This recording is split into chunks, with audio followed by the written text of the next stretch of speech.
সালামু আলাইকুম। ওয়ালাইকুম মানো আসসালাম। মেরি বোন মেরি সাকাতি করে চাল ছিরা মন্ত্র শক্তি মহামন্ত্র সাকাতি ভয় করে না। পেয়ে ভাবছি যে এটাই হয়তো সত্যি। ঘরে বসে দাম্পত্য কলহের অলৌকিক সমাধান, নাকি ধর্মের আড়ালে বিজ্ঞানের মারণাস্ত্র ব্যবহার করে পাতা এক ভয়ঙ্কর মরণ ফাঁদ? হ্যাঁ, অলৌকিকতার এই মায়াজাল ছিন্ন করে এখন শত শত নারীকে ছুটতে হচ্ছে হাসপাতালের বারান্দায়। হাতের তালুতে ধোয়া ওঠা জিনের রাগ, নাকি কেমিক্যালের ভয়ঙ্কর বিস্ফোরণ? এবারের পর্বে অদৃশ্য এক সাইবার চক্রের মুখোশ উন্মোচন করবে টিম আন্ডারকভার। জাতীয় বার্ন ও প্লাস্টিক সার্জারি ইনস্টিটিউট। এখানে প্রতিদিনই আসেন আগুনে পোড়া মানুষ। কেউ গ্যাস সিলিন্ডার বিস্ফোরণে দগ্ধ হয়েছেন, কেউ বিদ্যুতের শর্ট সার্কিটে, আবার কেউ আগুনের লেলিহান শিখায় হারিয়েছেন শরীরের স্বাভাবিকতা। তবে গত 2 বছর ধরে এই হাসপাতালে অদ্ভুত আর রহস্যময় এক ধরনের ক্ষত নিয়ে রোগীরা হাজির হচ্ছেন চিকিৎসা নিতে। অধিকাংশই নারী এবং সবারই হাতের তালুর ঠিক মাঝখানে গভীর পোড়া ক্ষত। কিন্তু আশ্চর্যের বিষয় হলো, তাদের কেউ আগুনে পোড়ায়নি, কেউ অ্যাসিড হামলার শিকারও হননি। আমার কাছে যেটা মনে হচ্ছে যে এটা অ্যাসিডের চাইতে আরও ভয়াবহ। কারণ হলো যে এখানে এত ডিপ বার্ন হয়, অ্যাসিডের যেরকম ডিপ বার্ন হয় তার চাইতে কয়েক গুণ বেশি ডিপ বার্ন হয়, কারণ হলো হাতটা কেটে ফেলতে হয়। সহকারী অধ্যাপক ডাক্তার মোহাম্মদ শরীফুল ইসলাম 2024 সাল থেকে জাতীয় বার্ন ইনস্টিটিউটে প্লাস্টিক ও অ্যাস্থেটিক সার্জন হিসেবে পুড়ে যাওয়া রোগীদের সেবা দিয়ে যাচ্ছেন। এই হাসপাতালেই চিকিৎসা নিতে আসা 2 রোগীকে তার চেম্বারে এনেছেন বিশেষ কারণে। দুজনেরই হাতের তালু ভয়াবহভাবে দগ্ধ। আর এই চিকিৎসকের মতে এই ক্ষত সারাতে প্রয়োজন দীর্ঘমেয়াদী চিকিৎসা, এমনকি প্রয়োজন অস্ত্রোপচারও। আচ্ছা, তুমি আসছো এর আগে কয়বার? হাত সোজা করতে পারছেন? ডাক্তার শরীফ দুজনের সাথে কি ঘটেছে সেটি জানার চেষ্টা করলেন। দুজনের মধ্যে অদ্ভুত একটা মিল খুঁজে পাওয়া গেল, আর তা হলো দুজনই কবিরাজ বা তান্ত্রিক বাবার তদবির বা চিকিৎসা নিয়েছেন, তবে শারীরিক কোনো রোগের জন্য নয়। আমার স্বামী আমার সন্তানের নিয়ে আরেকজনের বলে নিয়ে পালা গেছে, তাদের ফিরিয়ে আনার জন্য অনেক চেষ্টা করছি। তারপর হুজুরের অনলাইনে দেখছি, আমি মেসেজ দিয়েছিলাম। তারপর উনি আমার কল দিছে, বলতেছে যে ওনার মতো এরকম কাজ যদি আমি করি তাহলে উনি আমার স্বামী সন্তানের ফিরাই দিব। বোঝা গেল কবিরাজ মশাইয়ের আধ্যাত্মিকতার বলি হয়েছেন এই নারী। অন্ধবিশ্বাসের চরম মূল্য চুকিয়ে অবশেষে তার ঠাঁই হয়েছে এই জাতীয় বার্ন ইনস্টিটিউটে।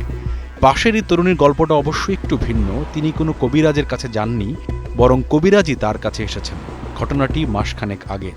চাকরির পরীক্ষা দিয়ে বাড়ি ফেরার পথে রাজধানীর মোহাম্মদপুরের নির্জন এক গলিতে পথ আটকান ফকির বেশে একজন কবিরাজ বাবা। পরীক্ষা দিয়ে ফিরছেন শুনে রেজাল্ট ভালো করে দেওয়ার লোভ দেখান। এরপর তরুণীর হাতের মুঠোয় কিছু দিয়ে সর্বস্ব লুটে পালিয়ে যান। পরে সে কি করলো আমি জানি না, বললো তুই নে, তোর পরীক্ষা ভালো হবে, এই সেই। হাতে যখন নিলাম আমার প্রচণ্ড তাপ লাগলো। যখন সাইডে দিতে চাইলাম তখন বললো যদি সাইডে দেস তাহলে তোর নাক মুখ দিয়ে রক্ত আসবে, প্রস্রাবের জায়গায় বন্ধ হয়ে যাবে, তোর কাছে কি কি আছে দিন। ভিন্ন 2 নারী, ঘটনাও একেবারে আলাদা, কিন্তু ক্ষতের ধরন একই, আবার যন্ত্রণারও একই। এটা শুধুই কাকতালীয় ঘটনা, নাকি এর আড়ালে রয়েছে ভিন্ন কিছু লুকিয়ে? এরা আসলে তন্ত্র মন্ত্র এই সমস্ত প্রতি খুব বেশি বিশ্বাসী থাকে, সেই কারণে তাদের এই অবস্থা। এই মুহূর্তে আমাদের কাছে 60 জনের মতো একটা তালিকা রয়েছে। এর চেয়েও ভয়ঙ্কর তথ্য হলো, শুধু হাতের তালুর ক্ষত নয়, নারীদের নাভি এমনকি যৌনাঙ্গের মতো স্পর্শকাতর জায়গাও এমন ক্ষত নিয়ে আসছেন অনেকেই। ডাক্তার শরীফ জানান, এসব ঘটনার পেছনে রয়েছে মাত্র 2টি সাধারণ উপাদান। একটি পটাশিয়াম পারম্যাঙ্গানেট, সংক্ষেপে পটাশ, অন্যটি সাধারণ খাবার চিনি। আলাদাভাবে সাধারণ মনে হলেও নির্দিষ্ট উপায়ে একত্রিত হলে এই উপাদান দুটি সৃষ্টি করতে পারে ভয়ঙ্কর প্রতিক্রিয়া। পটাশ, চিনি এবং পানি, এই 3টা মিশ্রণে যখন দিয়ে দেয় প্রচণ্ড রকম তাপ সৃষ্টি হয় হাতে। এই তাপ সৃষ্টি হয়ে বার্ন হতে থাকে, কিন্তু তারা আগে মোটিভেটেড থাকে যে আপনি কিন্তু ফেলবেন না, যার কারণে এটা খুব ডিপ বার্ন হয়ে যায়। এই চিকিৎসকদের ভাষ্য অনুযায়ী এই ফাঁদের আড়ালে রয়েছে একটি সংঘবদ্ধ প্রতারক চক্র, যারা সামাজিক যোগাযোগ মাধ্যমে বিজ্ঞাপন, তন্ত্রমন্ত্র আর অলৌকিক শক্তির গল্প শুনিয়ে মানুষের বিশ্বাসকে পুঁজি করছে। আর সেই বিশ্বাসের মূল্য দিতে হচ্ছে পোড়া শরীর আর আজীবন পঙ্গুত্ব দিয়ে। কিন্তু ডাক্তারের দাবি কতটুকু সত্য, এর বিজ্ঞানটাই বা আসলে কি? সাধারণ পটাশ আর চিনি কি সত্যিই কোনো অলৌকিক শক্তি বা জিনের আস্তর তৈরি করে? এই রহস্য উন্মোচনে আমরা সোজা চলে যাই একটি ফার্মেসিতে, যেখান থেকে সংগ্রহ করি পটাশিয়াম পারম্যাঙ্গানেট এবং একটি মুদি দোকান থেকে কেনা হয় চিনি।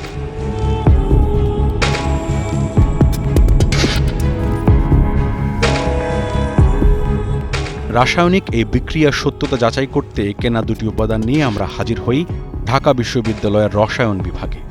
আমাদের অনুসন্ধানে সহায়তা করেন এই বিভাগের অধ্যাপক ও গবেষক doctor Mohammad Ahsan Habib.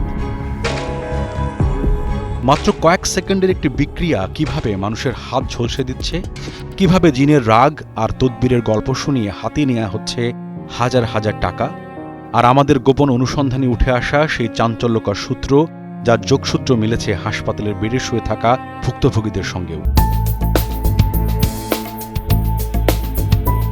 Dhaka medical college হাসপাতাল, এখানকার বার্ন ইউনিটে নিয়মিত চিকিৎসা নিতে আসেন একই ধরনের ক্ষতের রোগীরা। তাদেরই একজন খিলক্ষেত এলাকার বাসিন্দা সালমা আক্তার মিম। প্রায় 1 মাস আগে দাম্পত্য কলহের জেরে অনলাইনে কবিরাজের দ্বারস্থ হন তিনি। কথিত আধ্যাত্মিক তদবিরের অংশ হিসাবে তাকেও বাজার থেকে পটাশ আর ভরপুর চিনির শিরাযুক্ত একটি মিষ্টি কিনে আনতে বলা হয়। এরপর ঘরের জানালা দরজা বন্ধ করে কবিরাজের দেখানো নিয়মে হাতের তালুতে দুটো উপাদান খুব শক্ত করে চেপে ধরতে বলেন। হাতের ভিতরে যখন যন্ত্রণা করতেছিল আমাকে বলছে যে আমার হাতের মাধ্যমে জিন প্রবেশ করছে, এই জন্যই আমার হাতের এই অবস্থা হয়েছে। তো আমি ভয় পেয়ে গেছিলাম আর কি, ভয় পেয়ে ভাবছি যে এটাই হয়তো সত্যি। হাতের তালুতে তীব্র জ্বালা শুরু হলেও ভয় দেখিয়ে তাকে মুঠে খুলতে নিষেধ করেন কবিরাজ।